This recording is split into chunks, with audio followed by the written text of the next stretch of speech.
جہنم کہ جس شخص کو اس جہنم سے نجات مل گئی وہ شخص حقیقت میں خوش نصیب ہو گیا، اور جو شخص اس میں داخل کر دیا گیا وہ حقیقت میں بد نصیب ہو گیا۔ جب کسی شخص کو جہنم کی آگ میں ڈالا جائے گا تو وہ جہنم میں پہنچتے ہی زور سے چیخے گا، وہ چلائے گا، وہ شکوہ کرے گا، وہ روئے گا، وہ خون کے آنسو روئے گا، لیکن جہنم میں جانے کے بعد اس کا رونا، اس کا چیخنا، اس کا چلانا، اس کا شکوہ کرنا کوئی معنی نہیں رکھتا۔ اس کے چیخنے کا، چلانے کا اور رونے کا اسے کوئی فائدہ نہیں ہوگا۔ اور صرف اتنا ہی نہیں کہ کسی کو جہنم میں اٹھا کر پھینکا جائے گا اور وہ فوراً جہنم میں پہنچ جائے گا، بلکہ جب کسی شخص کو اونچائی اور بلندی سے جہنم میں پھینکا جائے گا تو اسے جہنم کی تہ تک پہنچنے میں ہزاروں لاکھوں سال لگیں گے۔ جب جہنم میں موجود کسی شخص کو بھوک لگے گی اور وہ کھانا کھانا چلائے گا تو اسے کھانے کے طور پر کانٹے دیے جائیں گے۔ وہ ان کانٹوں کو دیکھ کر پیچھے ہٹے گا، وہ اس کو کھانے سے کترائے گا، وہ اس کو کھانے سے بھاگے گا، لیکن اس کی بھوک اسے مجبور کر دے گی، سو وہ اپنے ہاتھوں میں کانٹا پکڑ کر اسے چبائے گا، وہ اسے نگلنے کی کوشش کرے گا، لیکن وہ کانٹے اس کے حلق میں پھنس جائیں گے اور پھر وہ چیخے گا، پانی پانی، اور اسے پانی کے طور پر جہنمیوں کے خون، جہنمیوں کے پیپ اور کھولتے ہوئے گرم پانی دیے جائیں گے، اور پھر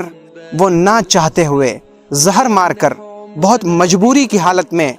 جب وہ اس پانی کو اپنے منہ تک لے جائے گا تو اس کھولتے ہوئے پانی اور اس کھولتے ہوئے پیپ اور اس کھولتے ہوئے خون سے اس کا پورا چہرہ جھلس جائے گا، اور جب وہ اسے اپنے منہ میں لے گا تو وہ پانی، وہ خون، وہ پیپ اس کے منہ کو، اس کی غذا کی نالی کو جلاتے ہوئے اس کے پیٹ میں پہنچے گا اور اس کی انتڑیاں کھولنے لگیں گی جیسے کوئی کھانا کسی ہانڈی میں کھولا کرتا ہے اور ابلا کرتا ہے۔ آپ ذرا سوچئے کہ کیا کوئی شخص کھانے میں کانٹا کھا سکتا ہے؟ آپ ذرا سوچئے کہ کھانے میں اگر کانٹے دیے جائیں اور پانی کے طور پر خون، پیپ اور گندا بدبودار پانی دیا جائے تو پینے والے کا اور کھانے والے کا کیا حال ہوگا؟ یہ جہنمیوں کی سزا ہے، یہ جہنمیوں کا کھانا اور جہنمیوں کا پانی ہے۔ اور صرف اتنا ہی نہیں کہ انہیں جسمانی عذاب دیا جائے گا بلکہ انہیں ذہنی طور پر بھی شدید تکلیف پہنچائی جائے گی۔ انہیں کہا جائے گا کہ تم وہی ہو جو نماز کا انکار کیا کرتے تھے، تم وہی ہو جو اللہ رب العزت کو گالیاں دیتے تھے، تم وہی ہو جو نماز کو چھوڑ کر سو جایا کرتے تھے، تم وہی ہو جو خود تو کہتے تھے مگر عمل نہیں کرتے تھے، تم وہی ہو جو مسکینوں کو کھانا نہیں کھلاتے تھے، کیا تم وہی ہو جو اس آگ کو جھٹلایا کرتے تھے؟ ہر جرم کا نام لے کر اس سے پوچھا جائے گا، بتا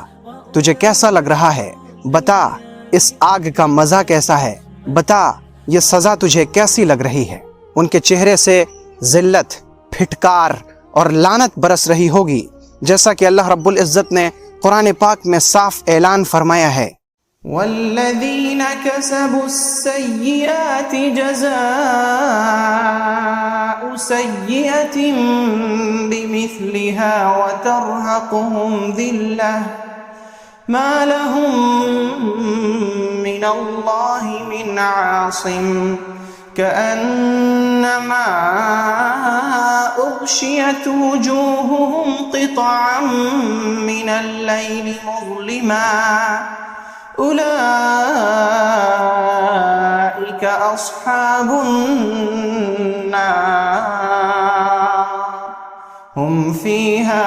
خالدون۔ اور جن لوگوں نے برے عمل کیے ہیں ان کو برائی کا اسی جیسا بدلہ ملے گا، اور ان کے اوپر ذلت اور رسوائی چھائی رہے گی، انہیں کوئی اللہ سے بچانے والا نہیں ہوگا،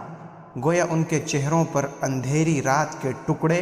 لپیٹ دیے گئے ہوں گے۔ یہی دوزخی لوگ ہیں، وہ ہمیشہ اسی میں رہیں گے۔